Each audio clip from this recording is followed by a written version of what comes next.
Oi, gente! Bem-vindos à nossa conversa de hoje.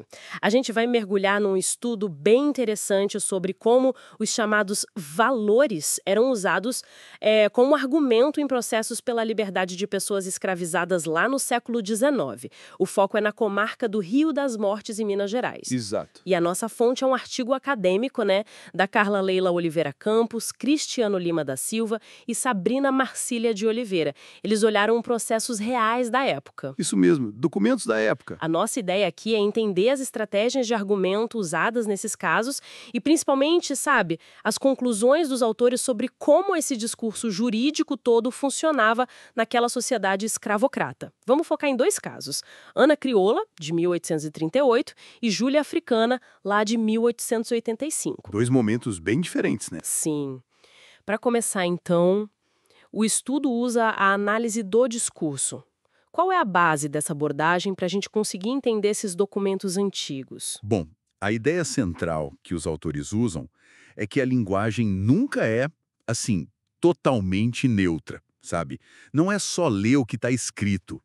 Para pegar o sentido real das petições, dos depoimentos, a gente precisa considerar todo o contexto da época. Uhum. As relações de poder, as regras não ditas do que podia ou não ser dito. A análise do discurso ajuda a gente a ver como os sentidos eram construídos e como certas formações discursivas, tipo a mentalidade escravocrata, limitavam os argumentos possíveis. Entendi. Então não é só o que se dizia, mas como se dizia e o que estava por trás, né? O artigo foca nesses valores como ferramenta. Como isso rolava na prática nesses processos pela liberdade? Isso antes da lei do ventre livre e outras. Os advogados, os curadores que defendiam os escravizados, eles precisavam apelar para valores. Ah, entendi. Tipo um apelo moral. Isso, tipo isso. Tentavam achar pontos que ressoassem com os juízes, com a sociedade local, sabe? Para criar um acordo de que aquele pedido de liberdade era legítimo. Usavam argumentos que batiam com noções de moralidade, de costume da época. Vamos pegar o primeiro caso, então. Ana Crioula, 1838. O senhor dela morreu sem testamento, mas parece que tinha prometido a liberdade, né? Que valores os autores identificaram ali? Nesse caso, como não tinha uma base na lei muito firme, a argumentação, segundo a análise do artigo, se concentrou no que os autores chamam de valores abstratos. Abstratos, como assim? Eram valores ligados mais à relação pessoal entre o senhor e os escravizados. Os depoimentos falavam muito de lealdade, amizade, fidelidade, humildade, respeito. Essas coisas, por parte dos escravizados. Hum. E, do lado do senhor, falavam da gratidão dele, da vontade de libertar. Usaram até um episódio de um jantar na mesma mesa para sugerir uma relação diferente, mais próxima. Isso é curioso. E aqui acho que entra um ponto crucial da análise dos autores, né? Que mesmo lutando pela liberdade, esses argumentos podiam acabar, de certa forma, reforçando a própria lógica da escravidão. Exatamente. Essa é uma das conclusões centrais do estudo que eles apresentam. Quando o argumento se baseia na vontade do senhor e em qualidades como lealdade e humildade, o discurso não bate de frente com o direito de propriedade sobre pessoas. Que era a base de tudo, né? Sim, garantido pela Constituição de 1824. Os autores concluem que o próprio pedido de liberdade acabava funcionando dentro das regras do jogo da formação discursiva escravocrata.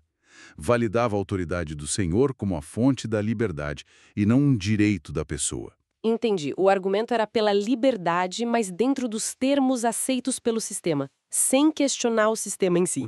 E quase 50 anos depois, Júlia Africana, 1885. A estratégia mudou? Mudou bastante, sim. Os documentos analisados mostram isso. A argumentação ali se baseou num valor que os autores chamam de concreto. Concreto. O que seria? A Lei de 7 de novembro de 1831. Uma lei específica. Essa lei proibia o tráfico internacional de escravos e dizia que todos os africanos que chegassem ao Brasil depois dessa data seriam livres. A famosa lei para inglês ver, que depois tentaram usar de fato. Exatamente. E a defesa da Júlia usou essa lei como argumento principal. Apresentaram provas, tipo a matrícula de escravos, para dizer que ela tinha 30 anos em 1885. o que significaria que ela chegou depois de 1831. Isso. O foco virou a ilegalidade do seu cativeiro. Já não precisava mais ficar só nos valores abstratos de bom relacionamento, porque agora tinha uma lei, um valor concreto, e, na teoria, mais forte no mundo jurídico. Faz sentido. A lei deu uma ferramenta nova. Mas qual a conclusão dos autores sobre o impacto real disso? Mudou tudo? Olha, a conclusão deles é que, embora a estratégia tenha mudado, a estrutura escravocrata, a mentalidade senhorial, ainda tinha um peso enorme. Mesmo com a lei a favor da Júlia, a decisão final sobre a liberdade muitas vezes ainda passava por uma negociação com os herdeiros do antigo senhor.